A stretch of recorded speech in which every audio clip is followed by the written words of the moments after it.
मैं सुनाता हूं कभी कभी कथा में। उन्होंने कहीं कथा में सुना, और ये महाभारत में ऐसा लिखा है कि अगर कोई व्यक्ति बेनागा बिना एक दिन भी छोड़े 12 वर्ष तक एक नियम का पालन करेगा, तो 12 वर्ष बाद उस नियम के प्रभाव से वो जो चाहेगा वो उसको मिल जाएगा। कोई भी एक सद नियम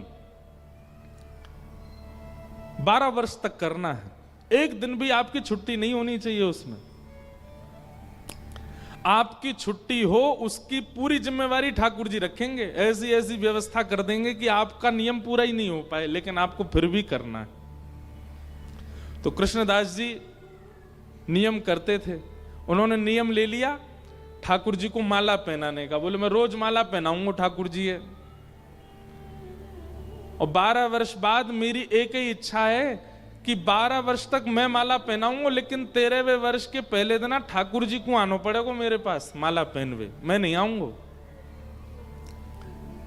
नंदगांव में रहते थे, रोज माला बनाते और रोज लेकर के नंदगांव में ऊपर ठाकुर जी को पहनाते। बारिश हो, गर्मी हो, जाड़ा हो, बुखार हो, पीड़ा हो, कुछ भी हो जाए, लेकिन उनकी माला बेनागा रोज पहनाते। और माला पहनाने के बाद ठाकुर जी के कान में बोलते, लाला इतने दिन और रह गए, इतने महीना और रह गए, इतने वर्ष और रह गए। मेरी इच्छा पता है ना लाला, और कछुना चाहिए, बस 13वें साल के पहले दिन तू आए जाइयो तो माला पहनाऊंगा वहीं अपनी कुटिया पे। 12 वर्ष पूर्ण होने लगे। अंतिम दिन था 12वें वर्ष का, और श्री कृष्णदास जी बेचारे रोते रोते जा रहे हैं। बोले मेरी सेवा पूरी है गई, आज 12 वर्ष को नियम पूरा है गयो मेरो। ठाकुर जी के गले में माला पहनाई और कान में बोले लाला अब मेरी सेवा पूरी होगी, अब मैं ना आऊंगो, अब तू आइयो मेरी कुटिया पे।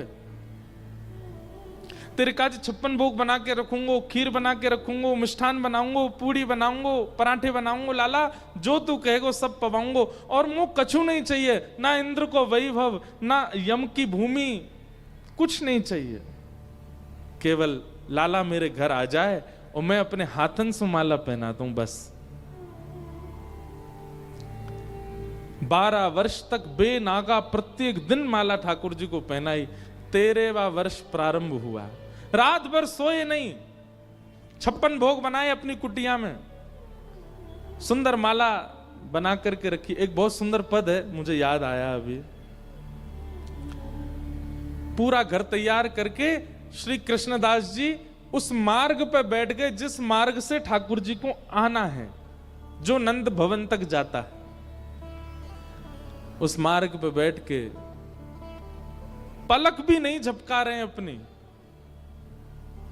अपलक नेत्रों से बस मार्ग को देख रहे हैं। जरा सी हवा चलती है, कोई पत्ता हिलता है, तुरंत विचलित हो जाते हैं। जय जय आ गए, लाला आगे होगो। पलकन सोमग झारू मेरे, पलकन सोमग झारू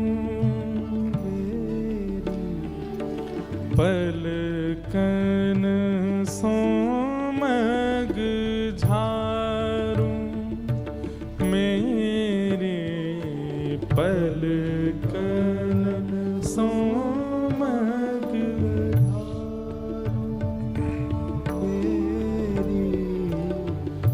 जामग मेरो गिरधार आवे, जामग मेरो गिरधार आवे, जामग मेरो गिरधार आवे, जामग मेरो गिरधार। मग को मतलब रास्ता, जामग मेरो प्रियतम आवे, जामग मेरो प्रियतम आवे।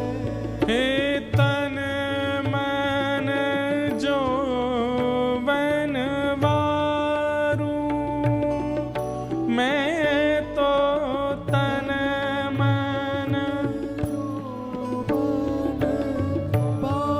वारू मेरी पलकन सोमग धारू, मेरी पलकन सोमग, पलकन सोमग झारू, मेरे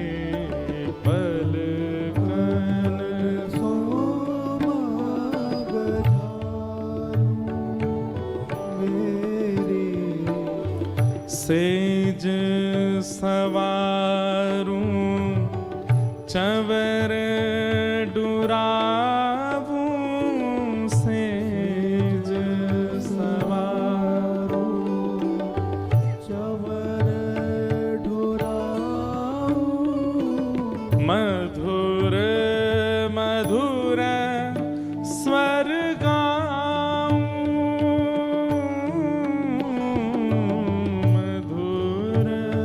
मधुर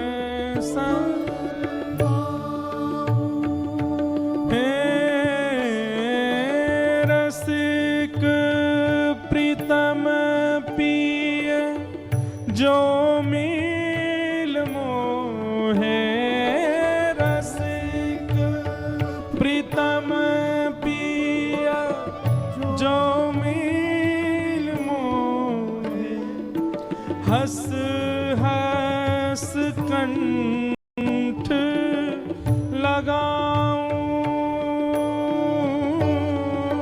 हस हस कंठ लगाऊं, हाँ पलकन सोमग झारूं, मेरे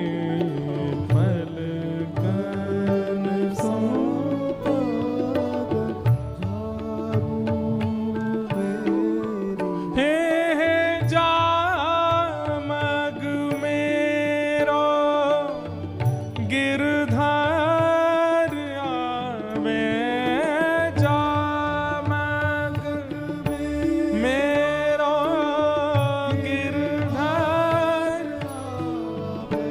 बंधुओं, प्रेम ऐसा होता है कि जिस राह पर, जिस डगर में प्रेमी रहता है ना, वो डगर भी प्रिय लगने लगती है। वृंदावन से प्रेम करने वाले, श्री राधा रमन लाल जी से प्रेम करने वाले, वो किसी ब्रजवासी को भी देख लेते हैं ना तो रोने लग जाते हैं कि वे वहां से आए हैं जहां हमारे प्रियतम रहते हैं। द्वारिका लीला में एक प्रसंग आता है कि श्री ठाकुर जी रोज एक करवट से सोते हैं।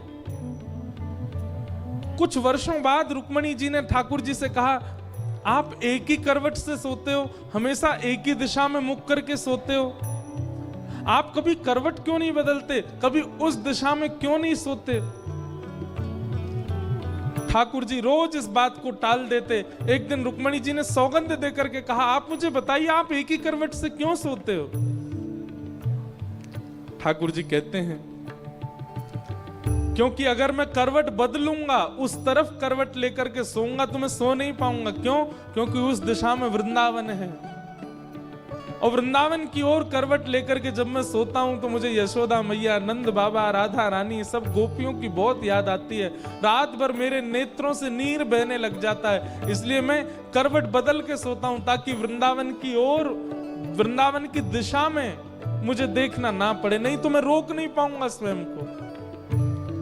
अरे कहां तक कहें, वो मार्ग प्रिय लगता है जहां प्रियतम रहते हैं, वहां के लोग प्रिय लगते हैं, वहां से आई हुई वस्तु प्रिय लगती है। अरे वो दिशा प्रिय लगने लगती है जिस दिशा में हमारे प्रियतम रहते हैं।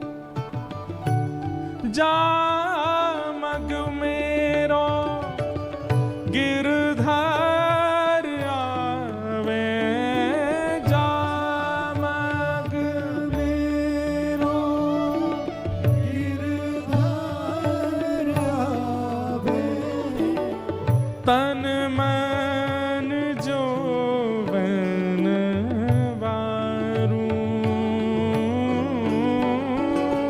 तन मन जो बन वारू, मेरे पलकन सोमग झारू, मेरे पलकन सोमग झारू, मेरे पलकन सोमग झारू, मेरे पलकन सोमग झारू। कृष्णदास आज सुबह से बैठे हैं उसी मार्ग में जिस मार्ग से नंद भवन से ठाकुर जी आएंगे।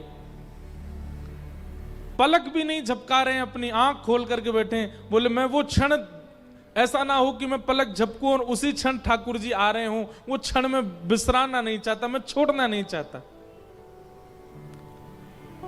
सुबह से दोपहर हो गई, ठाकुर जी नहीं आए। दोपहर से शाम हो गई, ठाकुर जी नहीं आए। शाम से रात हो गई, ठाकुर जी नहीं आए। रात से जब अर्धरात्रि हो गई तब तक भी कृष्णदास जी बैठे रहे। आ रहो होगो लाला, अभी व्यस्त होगो, यशोदा मैया ने पकड़ लियो होगो, नंद बाबा ने। आज से ज्यादा 100-150 साल पुरानी घटना है ये, नंदगांव की। आखिर क्या चुनेगी अंतरा, अपने पति रुद्र के साथ जाए संबंध या उस मिस्टर शैडो? ठाकुर जी नहीं आए। जब आधी रात हो गई, 13वें वर्ष का दूसरा दिन प्रारंभ होने लगा। पहला दिन तो निकल गया, बस अभी प्रारंभ होने में 1-2 घंटे बचे हैं। कृष्णदास जी बोले जे नहीं आवेगो। अरे मैंने गलती कर दी, 12 साल निकाल दिए या की आश में। मुझे कहा पतो ही, मुझे तो पहले तो पतो ही ये 1 नंबर को छलिया है, और ये तो बात को पक्को ना है। ब्रजवासी ने कह के गए परसों आ जाऊंगा, बरसों तक लौट के नहीं आयो। मैंने कौन के चक्कर में 12 वर्ष अपने व्यर्थ कर दिए। अरे कौन की कथा सुन के आए गए मैं, वहां में मैंने सुन ली 12 वर्ष नियम करने मोए। आज मैंने 12 वर्ष तक ना धूप देखी, ना ताप देखी, ना बारिश देखी, ना बीमारी देखी। रोज गयो माला पहनावे, और कछु मांगी तो है ना, कोई इंद्र की संपत्ति मांगी हो, ब्रह्मा को लोक मांगो हो, कछु तो मांगो नहीं, केवल इतना ही तो मांगो मेरी कुटिया में आ जाइयो। नहीं आयो। हमारे ब्रज के लोग ऐसे ही हैं, जब गुस्सा आवे ना तो तू तड़ाक पे ही आ जाए। और हमारे ब्रजवारे प्रेम में भी तू तड़ाक में ही आ जाएं। 2 स्थितियां ब्रजवासी की, बहुत प्रेम में आ जाएंगे तो भी तू तड़ाक पे आ जाएंगे, और बहुत क्रोध में आ जाएंगे तो भी तू तड़ाक पे आ जाएंगे। अगर ब्रजवाले आपसे आप करके बोल रहे हैं तो समझना ना तो इनको हमसे प्रेम है, ना इनको हमसे बैर है। अगर वो प्रेम या बैर में होंगे तो सीधे तू पे ही आएंगे।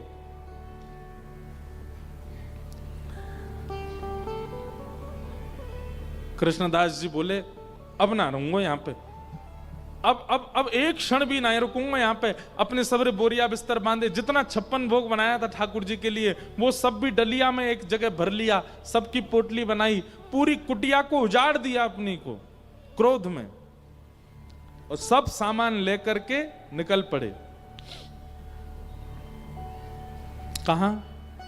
बोले 12 साल नंदगाम में रह लियो, नहीं आयो छलिया, अब अंतिम श्वास तक बरसाने में रहूंगा, किशोरी जी के पास रहूंगा। नंदगांव से बरसाना इतना दूर है, 7 किलोमीटर, पता ही नहीं चलती कब पहुंच गए। 7 किलोमीटर भी नहीं है। कई लीलाओं में तो ऐसा आता है कि किशोरी जी अटारी पे चढ़ करके नंदगांव में ये देख लेती हैं लाला क्या कर रहे हैं, ठाकुर जी गौचारण कर रहे हैं, ठाकुर जी को यशोदा मैया क्या कर, पूरे दिन किशोरी जी ऐसी बैठी रहे सज धज के, वहीं ते नंदगांव में देखती रहे, पास ही है दोनों। कृष्णदास जी जैसे बरसाने जाने लगे, इतने में ही सामने से गैयान को झुंड, अनेक गैया और बड़ी बड़ी गैया सब आ रही हैं चलती भाई। अब मार्ग पूरा गैयान ते भरो भाई, और कृष्णदास जी कोने खड़े है गए, प्रतीक्षा करने लगे सब गैया चली जाएं तो मैं आगे जाऊं। चलते चलते चलते चलते महाराज घंटे बीत गए, लेकिन गैयान को वो काफिलो खत्म नहीं भयो।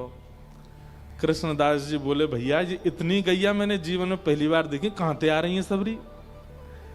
इतने में ही अपने कंधा पे एक लाठी टांगे और उन पे दोनों हाथ टांगो, ऐसे चल तो भयो एक ग्वारिया हरो मदमस्त चाल में, ऊंची ऊंची धोती पहन रखी, पामन में कड़ूला पहन रखे हैं, गले में एक मोती की माला पहन रखी है और सिर पे बढ़िया ऐसे घुमावदार पाग पहन रखी है, पीरो पीरो चंदन यहां तक लगा रखो है और चल तो भयो बढ़िया गुनगुना तो भयो कछु आ रो एक ग्वारिया। कृष्णदास जी ने कही ओ भैया ओ ग्वारिया के इतकुआ। ग्वारिया गयो, कहा बात है बाबा। बोले भैया ये कौन की गैया है, इतनी गैया मैं कब तक खड़ा हूं यहां पे, जो पूरी ना है रही।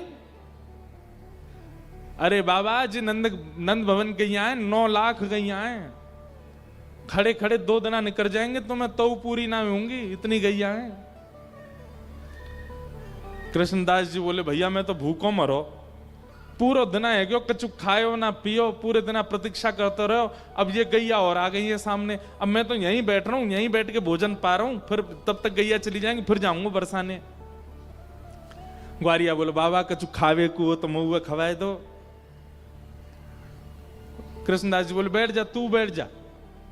और वो ग्वारिया सामने बैठ गया, यहाँ कृष्णदास बैठ गए, पोटली खोली, बढ़िया डलिया निकाली, ले भैया उठा के तू भी पातो रहे। बाबा मेरे हाथ में गोबर बहुत लग रहा है, एक बार स्वयं पालो फिर दूसरी बार मुंह वो पवाई दे करो।